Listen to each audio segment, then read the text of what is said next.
time for the exciting adventures of Sky Girl Reporter.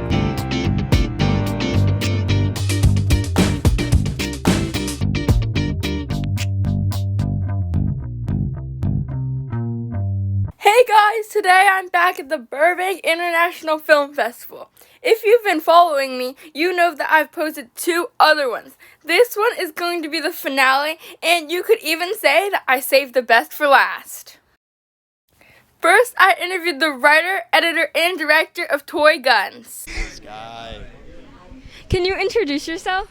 My name is Jake Thomas Armbruster. I'm the director of Toy Guns. It is a dark, gritty crime thriller that is screening at 9 p.m. tonight in my favorite theater in LA, the AMC 16. This is crazy. Can you tell me about the cast of your film? Oh, the cast. They are super special to me because this thing started out as a short film, and it was about 40-minute short film, and I said, you know what?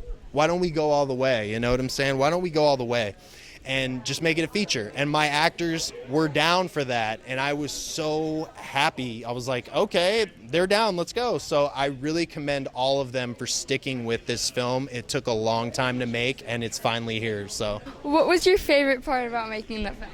the favorite part for me was the first time I saw John Henry Richardson. He's an actor in my film. He plays the bad guy. The first time I saw him perform a scene, I was like, oh man, like I got some gold right here. You know what I'm saying? And I'm not going to give away too many spoilers, but there's a confrontation scene in there where I was just like, ooh, this guy is perfect for this role. And I was so excited about that. What else did you do as the director? Ooh, I was like many hats man. I was the producer. I shot a lot of the scenes. Sometimes it was just me, a sound guy, and my actors. So sometimes you just gotta. It's scrappy. You gotta just get it. You know what I'm saying? You gotta get out there and just do what you can to get the film in the can. You know, and that was what I had to do. I had to put a lot of it on my back, and that's kind of it. Yeah. Is there anything else you want people to know about you or the film? It took me 7 years to make, from start to completion. We shot it over a course of weekends, and it's a labor of love, and I hope you guys enjoy the film. That's all and if not, that's okay too. Leave me honest reviews. I want honest reviews. Just tell me. Roast me. I'm here for the roast. Thank you so much. Next, I interviewed the creators of Battle of LA. Can you introduce yourself? Hi, I'm Keela. I'm the AD for this production. And I'm Patrick. I was the writer, director, one of the actors in it for our production of Battle of LA.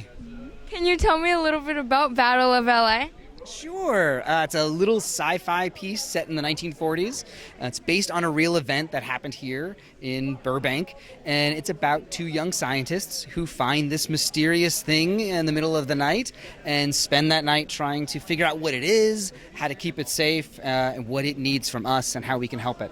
What were the challenges in making sure it was based on the true story? Things from that time period you can't get anymore, so it was building a lot of the props and all the set pieces, and that was pretty challenging and time consuming but fun. Yeah. But also making sure that we all look the part, we sound the part. What was your favorite part about making your film?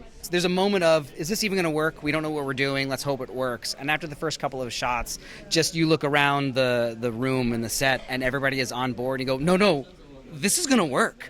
That moment right there, I'm like, all right, we're on to something, and everybody is on board and we're ready to go. I think that's probably my favorite moment. Yeah. Those magic moments. Yeah. The magic moments, yeah. Yeah. Is there anything else you want people to know about you or your film? It'll make you feel good.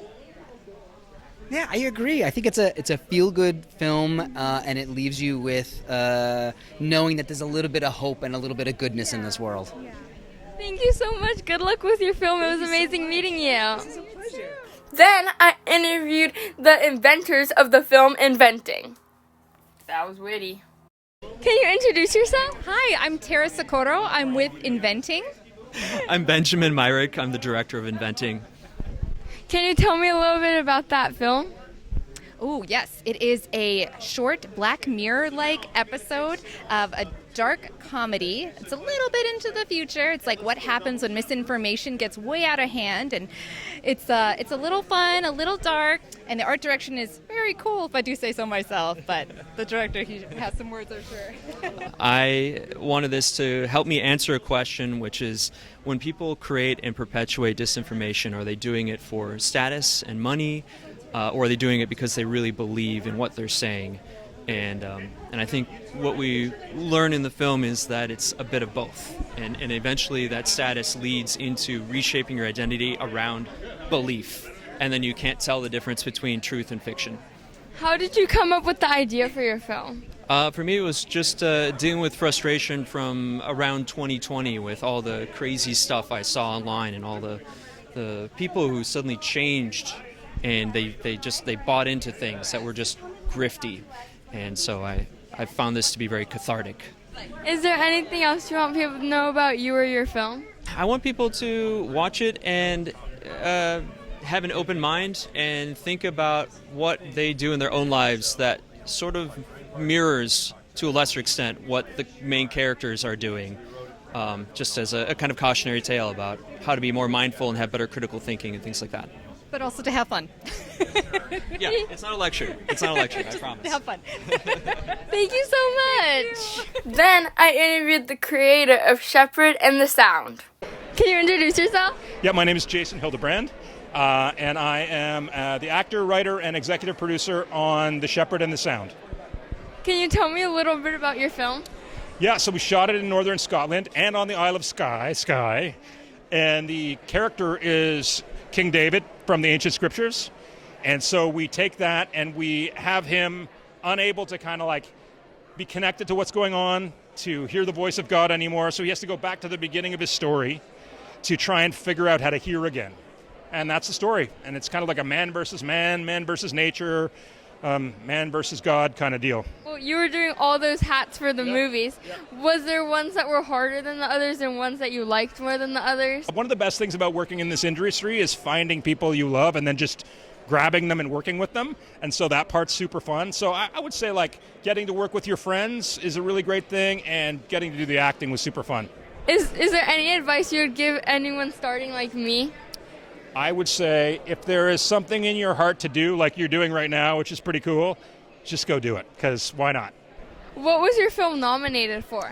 It was nominated in the faith-based category for cinematography and for sound. I hope you win. Thank you very much, Sky. Then I interviewed the writer, director, and star of Blue Evening. Can you introduce yourself? I'm Kevin Robert Kezar. I'm the EP and an actor in the film Blue Evening. I'm Jet Jansen Fernandez, the writer-director of Blue Evening. Scott Bordeaux, wife of the executive producer over here and the friend of the director here. It's my bodyguard. Can you tell me a little bit about your film? It's about a homeless drug addict who finds a multi-million-dollar painting in a thrift store being sold for $2,000. But for a person living in a tent under a bridge, $2,000 might as well be millions of dollars. And he's got to struggle to get his life together, get a job, and buy this painting that could change his life. How did you come up with the idea for your story? Me, myself, I had a lot of personal struggle when I first got to Los Angeles. I lived in broken down trucks. I slept in people's floors. So I kind of dreamt of finding this lottery ticket or writing a script or finding a piece of art that was worth millions. It was kind of like, and now that I'm in a better position, I borrowed aspects of my own personal experience and my love for art to come up with the story. What did you do as the director? A big part of it is hiring the best people. And I got lucky as hell to work with Mr. Kevin here. He's been an absolute delight, an amazing actor who I knew he had it years ago.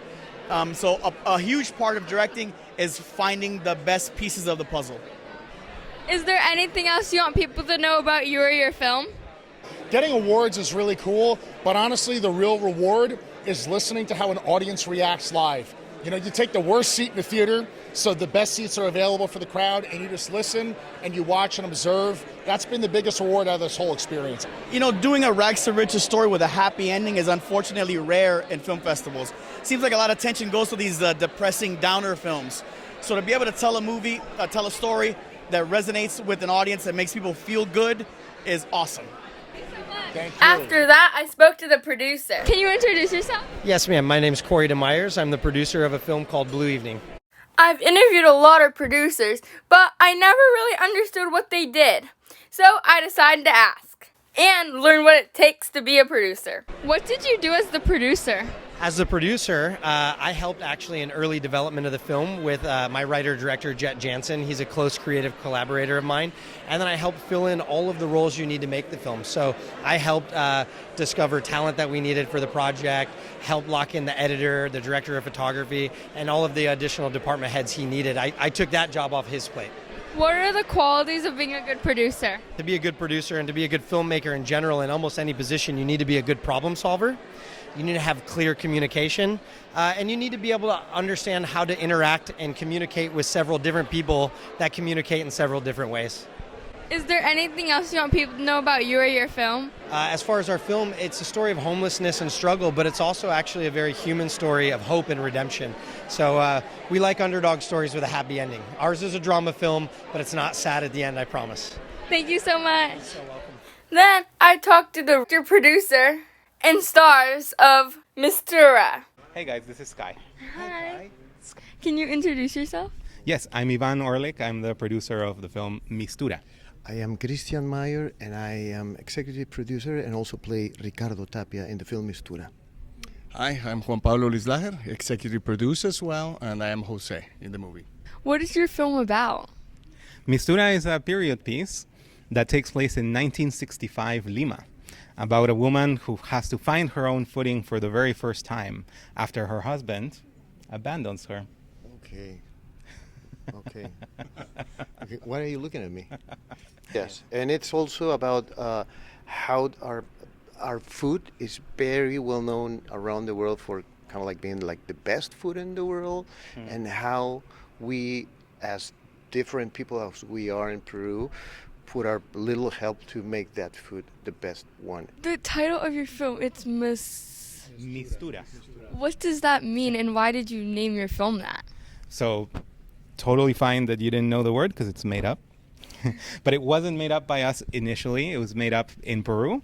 In almost every language, wherever we've been in the world, it does convey this idea of mixing something together. And so it's a film that celebrates the mixing together of our different peoples, our diverse different peoples within Peru, and also of our gastronomy and our diverse ingredients. Is there anything else you want people to know about you or your film? Mistura is a celebration of who we are, not just Peruvians, but all peoples, and how our diversity makes us stronger. It's a celebration of women entrepreneurs, and it's a celebration of Peruvian food, which if you haven't tried, there's a Peruvian restaurant near you. For sure. in every neighborhood you have a Peruvian restaurant now. And as Ivan said, our producer, it's a celebration about our people and our culture and how diverse it is. Especially in these modern days that diversity is being attacked, I think this movie is more relevant than ever. So I think people are going to enjoy it. Thank you so much. Thank you, Sky. Bye-bye. There were so many amazing filmmakers there that I decided to give you a short preview of some of the rest of the films. I spoke to the creators of Mintrix and the Elfine figurine. What is that film about? It's about a magical woman who joins a young elf on a quest to find an ancient artifact before an evil cult can get to it. So it's romance and it's a fantasy adventure. And there's some twists in it too. I spoke to the director and animator of Evil Eye. Can you tell me a little bit about that film? Our film is a 2D animated, I would say, horror about an anxious young girl that goes to a party and her anxiety kind of manifests as these creepy, crawly creatures that have eyes. Then I spoke to the creators of Miraposta. What is your film about? Our film is about a woman who finds a mysterious butterfly and her world starts to unravel around it. Yeah. It's a bit of a secret. It is a bit of a secret. Then I spoke to the creators of Steps. Can you tell me about your film? It's a comedy, a dark comedy about a guy that is obsessed with counting his steps on his Fitbit, and he gets locked in a room and can only take 50 steps every 24 hours or he will get punished. That is 100% what it's about. I also spoke to the writer and director of Forever Green. What is your film about? It is about an orphan bear cub that is adopted by a fatherly evergreen tree until his hunger for trash leads him astray. So that's basically what it's about. Then I spoke to the creators of the film Hue. What is the film about? You want to take this? It's a film about watching paint dry.